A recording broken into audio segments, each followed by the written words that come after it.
बिस्मिल्लाहिर्रहमानिर्रहीम अस्सलाम वालेकुम dear students, how are you? I hope you'd be fine. New countdown book 5 और आज हम करने वाले हैं चैप्टर नंबर 3 फ्रैक्शंस की एक्सरसाइज 3A। लास्ट वीडियो में हमने इस चीज़ को डिस्कस किया था कि अगर हमें दो फ्रैक्शंस को ऐड करना हो या सब्ट्रैक्ट करना हो तो उसके लिए हम 3 से 4 स्टेप्स को फॉलो करते हैं। ठीक है, तो पहले स्टेप में हमने सबसे पहले जो चीज़ देखनी होती है वो ये है कि हमारे पास जो दोनों फ्रैक्शंस गिवन हैं क्या उनके हमारे पास जो डिनोमिनेटर्स हैं वो सेम हैं या वो डिफरेंट हैं। अगर हमारे पास डिनोमिनेटर्स सेम होते हैं स्टूडेंट्स तो हमने इसके बाद कुछ नहीं करना, सिर्फ न्यूमरेटर्स को ऐड या सब्ट्रैक्ट कर देना होता है। ठीक है, और अगर हमारे पास जो डिनोमिनेटर्स हैं वो डिफरेंट हैं तो फिर हमने पूरी कोशिश करनी है कि हम उनको किसी भी तरह से सेम बना सकें। तो अब सेम बनाने के लिए क्या है कि या तो हम ये देखें कि हमारे पास जो दोनों डिनोमिनेटर्स हैं, फॉर एग्जांपल पार्ट ए के अंदर देखिए तो 4/5 5/3 के अंदर डिनोमिनेटर्स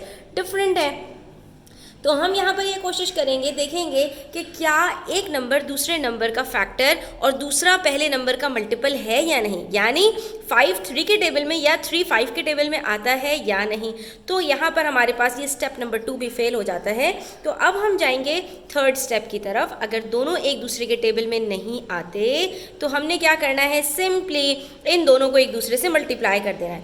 5 को मैं 3 से मल्टीप्लाई कर दूंगी, 3 को 5 से, और जिन नंबर से हम इनको आपस में मल्टीप्लाई कर रहे होते हैं उसी नंबर से हम इनको न्यूमरेटर से भी मल्टीप्लाई करवा देते हैं। ठीक है, तो ये 4 3 से मल्टीप्लाई हो गया, ये बन जाएगा 12, 5 5 से मल्टीप्लाई हो गया, ये बन जाएगा 25, और नीचे दोनों डिनोमिनेटर्स मेरे जैसे ही सेम होंगे मैं 12 और 25 को ऐड कर दूंगी, मेरे पास आंसर आ जाएगा 12 + 25 गिव्स अस 37।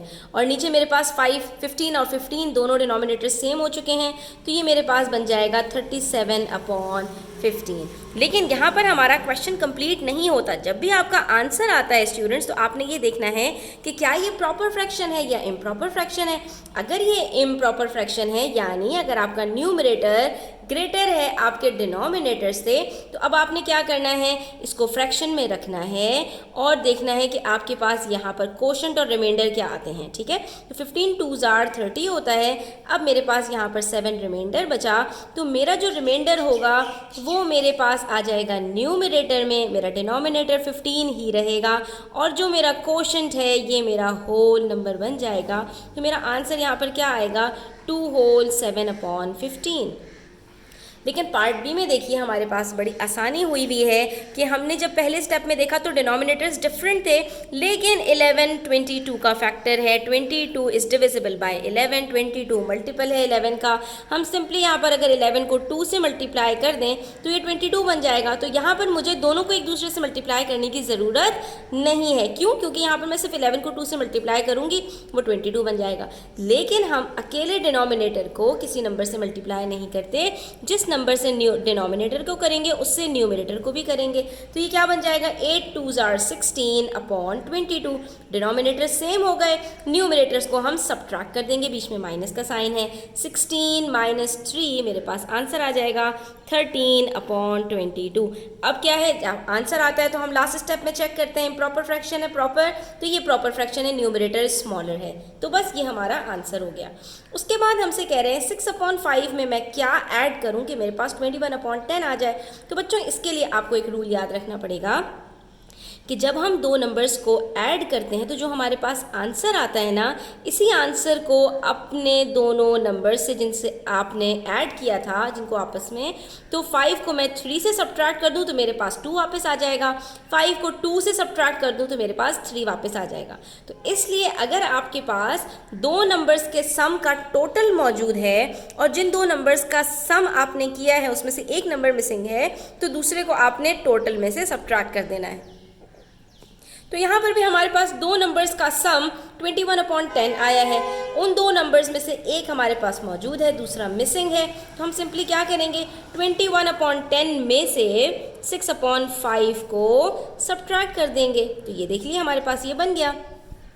अब हमने क्या करना है, 10 और 5 को सिमिलर करना है, सेम बनाना है। 5 के टेबल में 10 आता है तो 5 को सिंपली 2 से मल्टीप्लाई करेंगे और हमारा ये क्वेश्चन सॉल्व हो जाएगा। तो देखिए 5 2 ज़ार 10 होता है, 6 को भी 2 से मल्टीप्लाई कर देंगे, 6 2 ज़ार 12, 21 को 12 से सब्ट्रैक्ट करेंगे तो हमारे पास बच जाएगा 9 और नीचे हमारे पास डिनोमिनेटर्स जो आ चुके हैं वही हम लिख देंगे। तो आंसर हमारे पास आ जाएगा 9/10। इसका मतलब ये हुआ कि 9/10 और 6/5 को जब हम ऐड करेंगे तो हमारे पास टोटल 21/10 वापस आ जाएगा। ठीक है, अब यहाँ पर देखिए अब हमारे पास 3 डिजिट्स आ गए हैं तो हमने तीनों डिनोमिनेटर्स को सेम बनाना है। लेकिन अब हम क्या करें, यहाँ पर तो हमारे पास जो तीनों डिजिट्स हैं उसमें से कोई किसी के टेबल में नहीं आता, ना 3 4 के, ना 4 5 के, ना 5 3 के। तो ऐसे में हमने स्टूडेंट्स 4th स्टेप पर जाना होता है। पहला स्टेप क्या था, डिनोमिनेटर्स को सेम देखिए हैं या नहीं।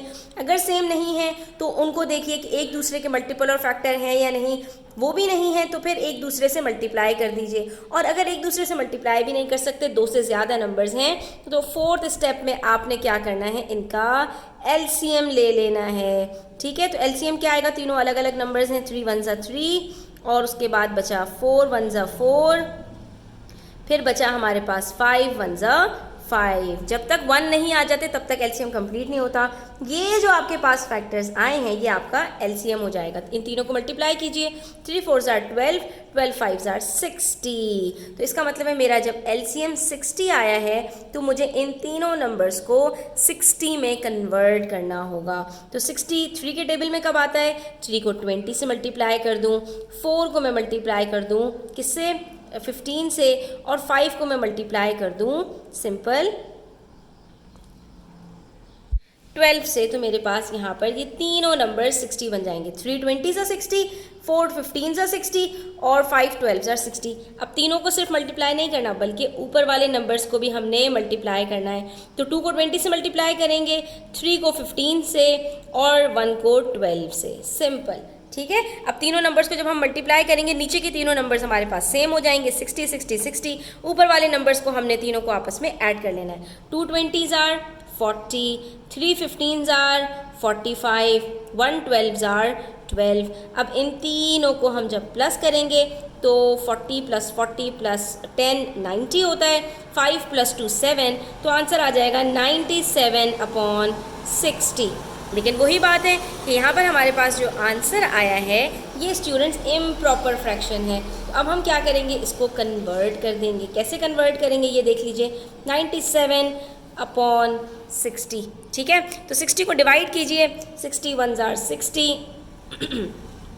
यहाँ पर हमारे पास रिमाइंडर बच जाता है 37। तो आंसर आ जाएगा हमारे पास, कोशेंट क्या होता है, होल नंबर, 37 रिमाइंडर, न्यूमरेटर और डिनोमिनेटर एज इट इज़। तो ये हमारा यहाँ पर क्वेश्चन कंप्लीट हो गया। उसके बाद हम देखते हैं क्वेश्चन नंबर 2। तो इसमें हमसे कह रहे हैं whether the following statements are true और फॉल्स। सेम वही काम है, बस अब इन्होंने जो हमें ऐड या सब्ट्रैक्ट करके आंसर बताया वो ठीक है या नहीं, ये हमें यहाँ पर चेक करना है, वेरीफाई करना है। तो यहाँ पर 3 होल 1/6 + 4 होल 1/3, इन दोनों को ऐड करके क्या आंसर 15/2 आता है। तो जब स्टूडेंट्स आपके पास यहाँ पर 2 मिक्स नंबर्स आ जाते हैं तो हमने क्या चीज़ सीखी थी कि इनको सबसे पहले हमें यहाँ पर इम्प्रॉपर फ्रैक्शन में कन्वर्ट करना है। ठीक है, जब इम्प्रॉपर फ्रैक्शन में कन्वर्ट कर देंगे उसके बाद डिनोमिनेटर्स को सेम बनाएंगे और न्यूमरेटर्स को ऐड कर देंगे, तो हमारे पास 15/2 आना चाहिए। तो चलो बच्चों इसको वेरीफाई करते हैं कि यहाँ पर हमारे पास आंसर 15/2 आता है या नहीं। ठीक है, तो अब आपने सबसे पहले क्या करना है, डिनोमिनेटर को मल्टीप्लाई करना है, होल नंबर से जो आंसर आएगा उसको प्लस करना है न्यूमरेटर से। 6 = 18 + 1 19/6 प्लस 4 3 = 12 + 1 13/3। ठीक है, अब ये हमारे पास डिनोमिनेटर्स हमने देखने हैं। तो डिनोमिनेटर में एक दूसरे का मल्टीपल है, 3 को 2 से मल्टीप्लाई कर दूंगी 6 बन जाएगा। तो यहाँ पर हमारे पास हो जाएगा 19/6 प्लस 26/6। डिनोमिनेटर सेम हो गए, 19 को 26 के साथ ऐड कर देंगे तो हमारे पास यहाँ पर आंसर आ जाएगा 45/6। अब आप देख सकते हैं दोनों हमारे पास यहाँ पर सिंप्लीफाई हो सकते हैं। अब ये स्टूडेंट्स स्टेप्स अब आपने याद रखने, सबसे पहले डिनोमिनेटर सेम बनाना है आपने, बल्कि उससे भी पहले अगर आपके पास मिक्स नंबर है तो इम्प्रॉपर फ्रैक्शन में चेंज करना है। इम्प्रॉपर फ्रैक्शन में चेंज कर दिया, उसके बाद फिर आपने